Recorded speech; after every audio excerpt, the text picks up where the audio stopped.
Hello, students. Chapter 25 or chapter 12 if you are with split edition. Uh, this is a chapter on production and growth. We proceed in three steps. First, we examine international data on real GDP per person. These data will give you some sense of how much the level of growth in living standards vary around the world. Second, we examine the role of productivity, the amount of goods and services produced for each hour of workers' time. In particular, we see that a nation's standard of living is determined by the productivity of its workers, and we consider the factors that determine a nation's productivity. Lastly, we consider the link between productivity and the economic policies that a nation pursues. So, what questions are we answering here? Number one, what are the facts of what are the facts about living standards and growth rates around the world? Why does productivity matter for living standards? What determines productivity and its growth? And how can public policy affect growth and living standards? A picture is worth a thousand words. A typical family in with all their possession in the United Kingdom, which is a representative of an advanced country. The per capita GDP is 39,040. Child mortality is 0.4%. That means that out of 100 births, between 0 and 1 child will die before the age of 5. Modern sanitation is 100%. Educational attainment, 60% enrolled in higher education.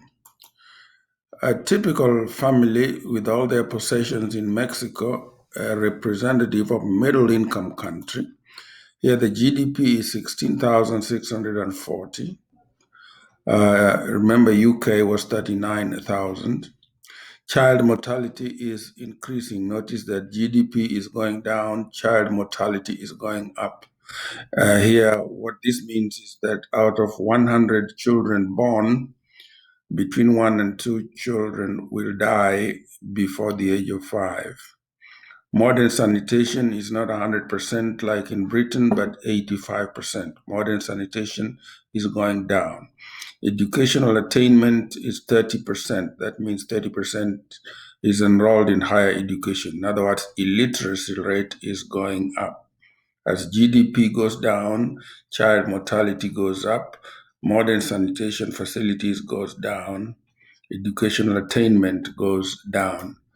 A typical family with all their possession in Mali, which is a poor country, a representative of a poor country. Per capita GDP is not 39 like was in Britain, 39,000, and it is not 16,000 like was in Mexico, but 1,510. Child mortality has risen from 0.4% in Britain or 1.3% in Mexico, but 11.5%. That means out of 100 children born, between 11 and 12 children will die before the age of 5. Modern sanitation is not 100% in Britain or 85% in Mexico, but 25%. And educational attainment is not 60% in Britain or UK or 30% in Mexico, but 7%. Some information in numbers, okay, incomes and growth around the world. And we're looking at data between the time period of 1900 to 2014, approximately, or just a little over 100 years. Example, Brazil, beginning period, GDP per capita was 828 in 1900, and 15,590 in 2014. The average growth rate was 2.61%. And you can see there's quite a variation, vast differences in living standards around the world. And you can also see the great variation in growth rates across the countries. So, because of differences in growth rates, as we have seen, ranking of countries by income changes substantially over time. Poor countries are not necessarily doomed to poverty forever. An example is Singapore incomes were low in 1960. Singapore was a third world country in 1960 and are quite high today, significantly high. Rich countries also should not take their status for granted. They may be overtaken by poorer but fast growing countries. Questions. Why are some countries richer than others? Why do some countries grow quickly while others seem stuck in poverty trap? What policies may help raise growth rates and long run living standards? Productivity is a key word. A country's standard of living depends on its ability to produce goods and services. That was one of the 10 principles we learned in chapter 1. Productivity is defined as the quantity of goods and services produced from each unit of labor input. And productivity symbolically is Y, which is GDP per unit of labor, L, that is output per worker.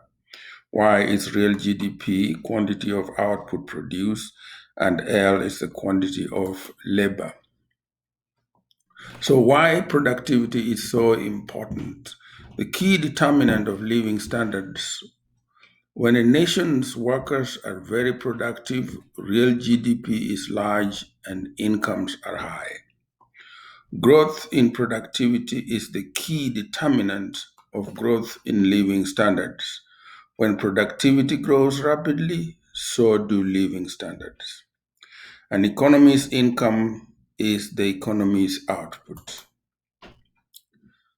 Determinants of productivity. What determines productivity? One is physical capital, stock of equipment and structures used to produce goods and services. Physical capital per worker is K over L. Productivity is higher when the average worker has more capital, that is, machines and equipment to work with. An increase in capital labor ratio causes an increase in productivity. Human capital, that is, knowledge and skills workers acquire through education, training, and experience. Human capital per worker, H over L. Productivity is higher when the average worker has more human capital, that is, more education, skills, and the rest. An increase in HL ratio, which is human capital per worker, causes an increase in productivity, which is Y over L. Natural resources. Natural resources are the input into production that nature provides: land, rivers, minerals, deposits, and all that stuff. Natural resources per worker, NL ratio. Other things equal, more N allows a country to produce more Y, and therefore NL ratio causes productivity to increase. Technological knowledge. Society's understanding of the best ways to produce goods and services. Technological progress means a faster computer, a higher definition TV, or a smaller cell phone. Also, any advance in knowledge that boosts productivity allows society to get more output from its resources. For example, Henry Ford and the assembly line in earlier part of last century. Technological knowledge versus human capital. Technological knowledge refers to society's understanding of how to produce goods and services. Human capital results from the effort people expend to acquire this knowledge. Both are important for productivity. Asking the experts, innovation and growth. Future innovations worldwide will not be transformational enough to promote sustained per capita economic growth rates in the United States and Western Europe over the next century, as high as those over the past 150 years. So you can see 59% is uncertain, 34% disagree, 7% agree with that statement. Production function symbolically is Y is equal to AF into bracket L for labor, K for capital, H for human capital, N for natural resources. A is technology and F is the function.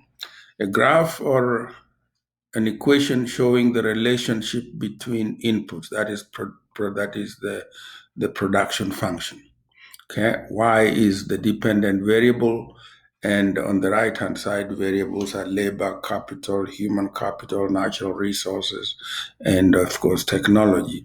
F is a function that shows how inputs are combined to produce output. A is the level of technology. A multiplies the function F, so improvements in technology, that is, increases in A, allows more output Y to be produced from any given combination of inputs. In other words, technology is the force multiplier. The production function has the property of constant returns to scale.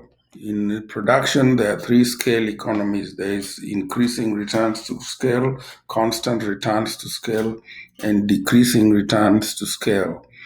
And our production function assumes constant returns to scale. Changing all inputs by the same percentage causes outputs to change by that percentage. Doubling all inputs or multiplying each by 2 causes outputs to double. 2y is equal to AF into bracket 2L, 2K, 2H, and 2N. Increasing all inputs 10%, that is multiplying each by 1.1 causes output to increase by 10%. That is constant returns to scale. If we multiply each input by 1 over L, then output is multiplied by 1 over L. So Y L ratio is equal to AF 1 K and K over L, H over L, and N over L. This equation shows that productivity, output per worker, depends on the level of technology, physical capital per worker, KL ratio, human capital per worker, HL ratio, natural resources per worker, NL ratio. So, discussion question. Which of the following policies do you think would be most effective at boosting growth and living standards in a poor country over the long run? Number A, offer tax incentives for investment by local farms. Sounds to me like a good idea. Building capital. And we have seen that the increase in capital labor ratio will increase productivity. Offer tax incentives for investment by foreign firms. Open trade is a good thing. When capital comes into the country from abroad, that will increase the domestic capital, increasing productivity. Give cash payments for good school attendance. Yes, encouraging building of human capital, which is acquired by education and training. If you give cash payments for good school attendance, particularly to areas where education is not promoted or poor areas, you might encourage more education, and that sounds to me like a good thing.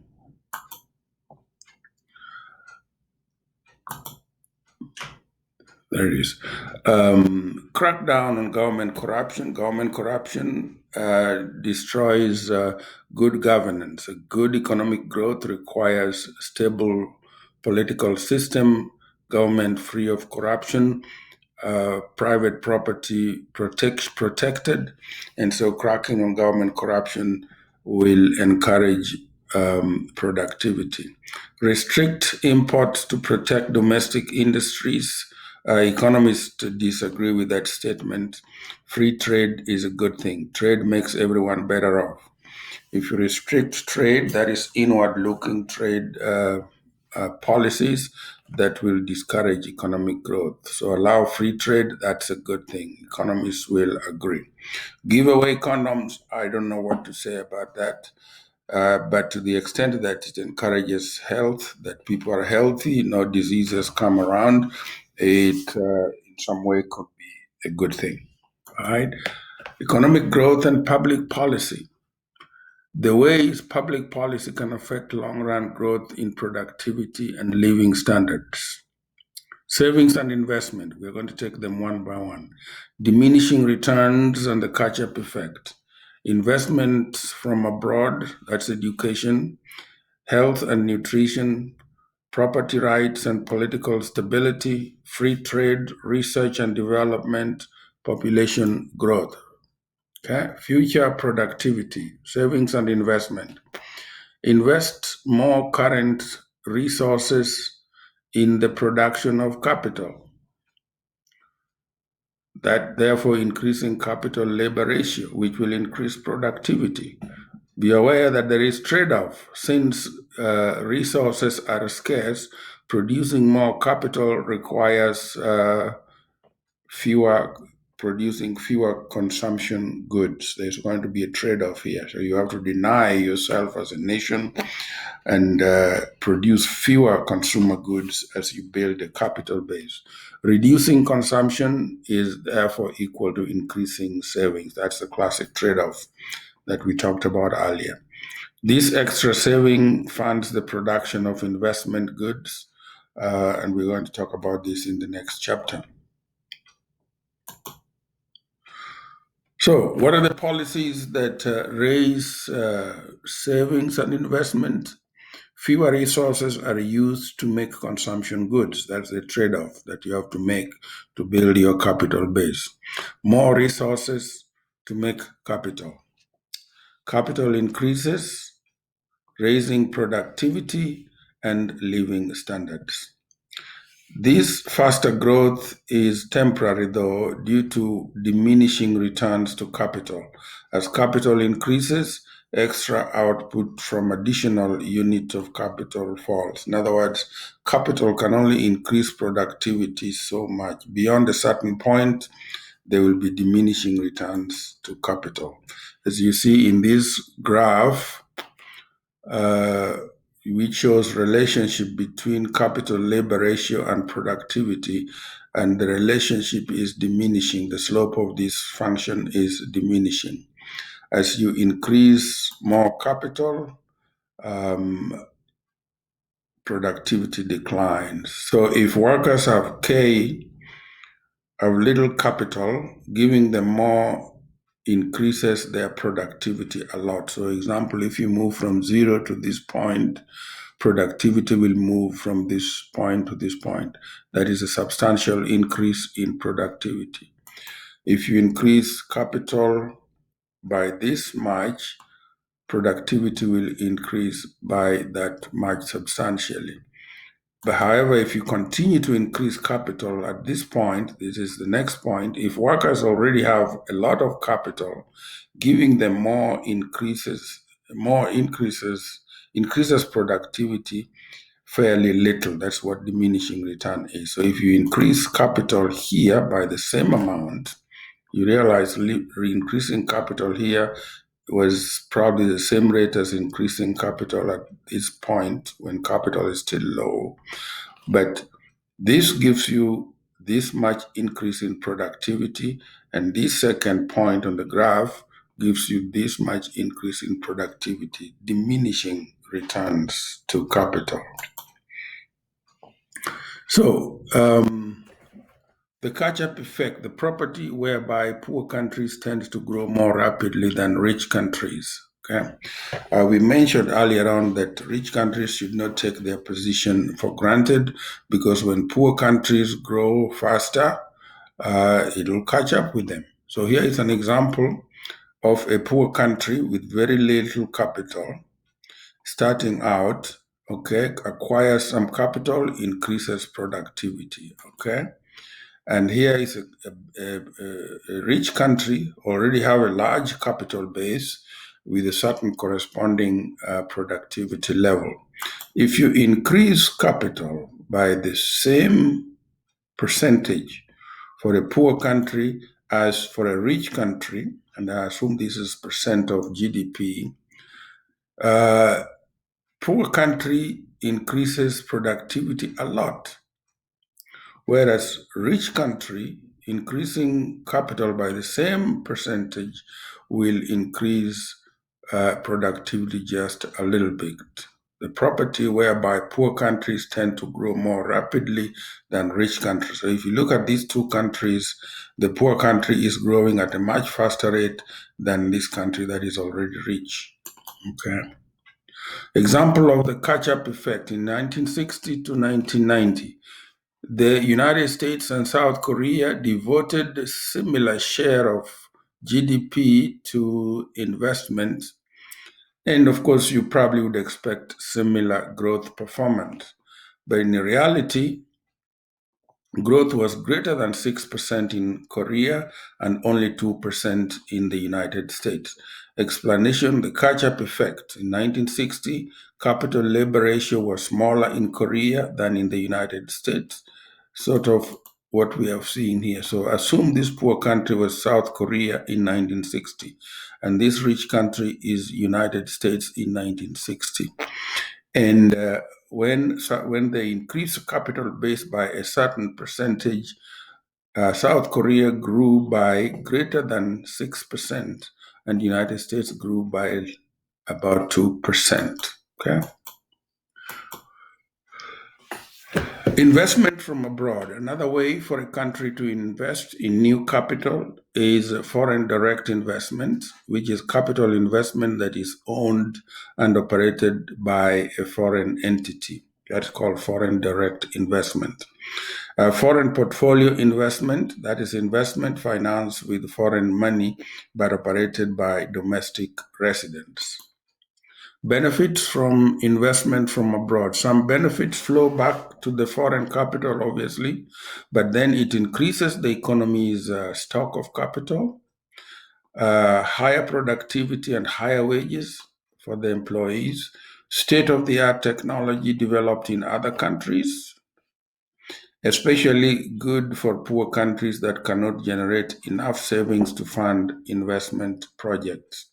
So a nation should open itself to foreign investments. Education, investment in human capital. There's a gap between wages of educated and uneducated workers. In the United States, each year of schooling raises workers' wage by 10%.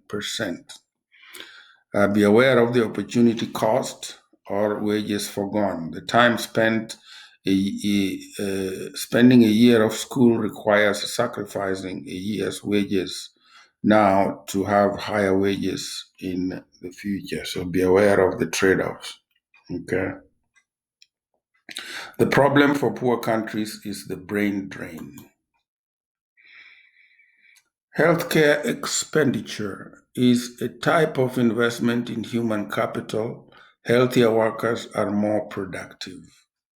Okay, if you keep your population healthy, they will be productive.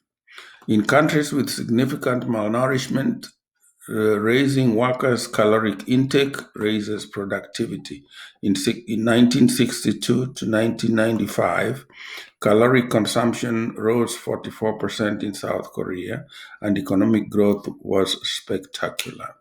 Nobel Prize winner Robert Fogel, 30% of Great Britain's growth from 1790 to 1830 was due to improved nutrition. A vicious cycle in poor countries and virtuous cycle. So vicious cycle versus virtuous cycle. Poor countries are poor because their population are not healthy.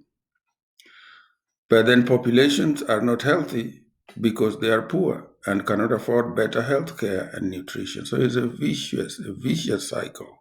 How do you break out of this cycle? Let's look at virtuous cycle. Policies that lead to more rapid economic growth would naturally improve health outcomes, which in turn would further promote economic growth. Virtuous cycle. Put in place policies that lead to economic growth.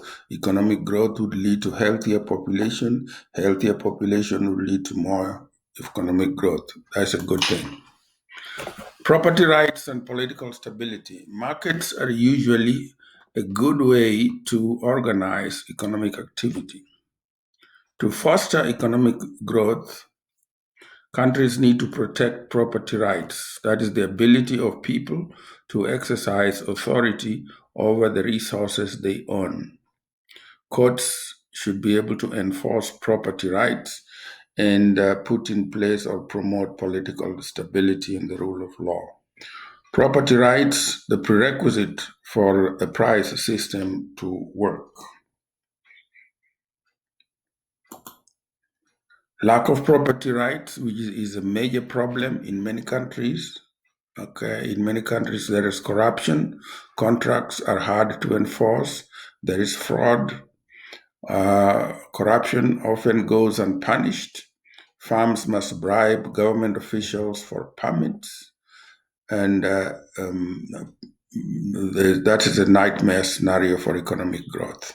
Political instability, frequent coups, creates uncertainty over whether property rights will be protected in the future.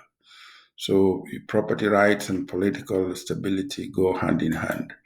When people fear their capital may be stolen by criminals or confiscated by a corrupt government, they will be less willing to invest, including from abroad, and the economy functions less efficiently. The result is lower living standards and poverty. Economic stability, efficiency, and healthy growth requires law enforcement, effective courts, stable constitution, honest government officials. Free trade. Trade can make everyone better off. That's one of the principles that we studied in chapter 1. Inward oriented policies are bad. That is, tariffs, limit on investment from abroad, aim to raise living standards by avoiding interaction with the outside world. Those inward oriented policies are self defeating. Outward oriented policies, good things. That is, elimination of restrictions on trade or foreign investment, promote integration with the rest of the world economy. Trade has similar effect on discovering new technologies. It improves productivity and living standards. Countries with inward oriented policies have generally failed to create growth. For example, Argentina during the 20th century was following these inward oriented policies. Countries with outward oriented policies have often succeeded. For example, South Korea, Singapore, Taiwan, after 1960, have seen spectacular growth. Research and development. Technological progress is the main reason why living standards rise over the long run. We have seen that technology is the force multiplier. Knowledge is a public good. Ideas can be shared freely, increasing the productivity of many. Policies to promote technological progress are patent laws, tax incentives, or direct support for private sector research and development, grants for basic research at universities. Population growth, large population, more workers to produce goods and services, large total output of goods and services, and more consumers, large markets. Population growth may affect living standards in three different ways. What are these three different ways? Number one, stretching natural resources. 200 years ago, Malthus argued that population growth will strain society's ability to provide for itself. Mankind is doomed to forever live in poverty. Since then, the world population has increased sixfold and living standards have increased. Malthus failed to account for technological progress and productivity growth. That's number one. Number two, diluting capital stock. High population growth, that means higher L, spreading capital stock more thinly, that means lower capital labor ratio, lower productivity and living standards is the result. Okay? To combat this, many developing countries use policy to control population growth. Government regulation, like in China, they had that 1 child policy, increase awareness of birth control, equal opportunities for women, promote female literacy, and raise opportunity costs for having babies. Three, promoting technological progress, world population growth, engine for technological progress and economic prosperity. More people means there will be more scientists, there will be more inventors, there will be more engineers, and there will be more frequent discoveries. Michael Kramer, Human History.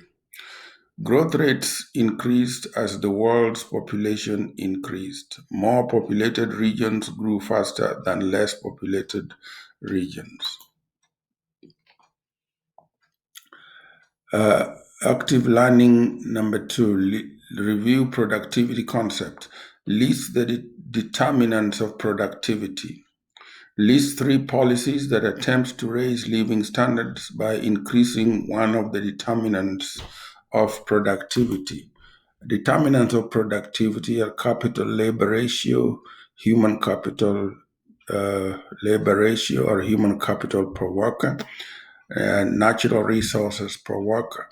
A, technological knowledge. Policies to boost productivity, encourage saving and investment to raise capital labor ratio, encourage investment from abroad to raise capital labor ratio, provide public education to raise human capital labor ratio, patent laws or grants to increase technology, control population growth to increase capital labor ratio. Are natural resources a limit to growth? Some argue that population growth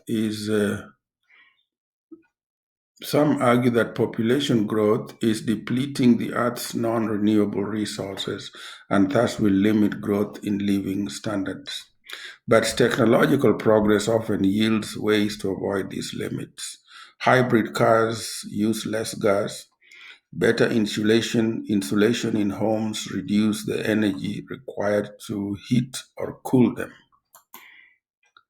Market economy scarcity is reflected in market prices. If the world were running out of natural resources, their prices would be rising over time.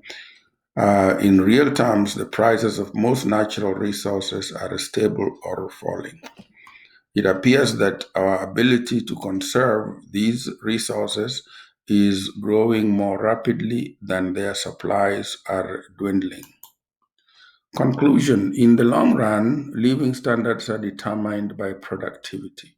Policies that affect the determinants of productivity will therefore affect the next generation's living standards. One of these determinants, savings and investment. The next chapter, how saving and investment are determined and how policies can affect them. There are great differences across countries in living standards and growth rates. Productivity, output per unit of labor, is the main determinant of living standards in the long run. Productivity depends on physical and human capital per worker, natural resources per worker, and technological knowledge. Growth in these factors, especially technological progress, causes growth in living standards in the long run. Policies can affect the following, each of which has important effect on growth: saving and investment, international trade, education, health and nutrition, property rights and political stability, research and development, population growth.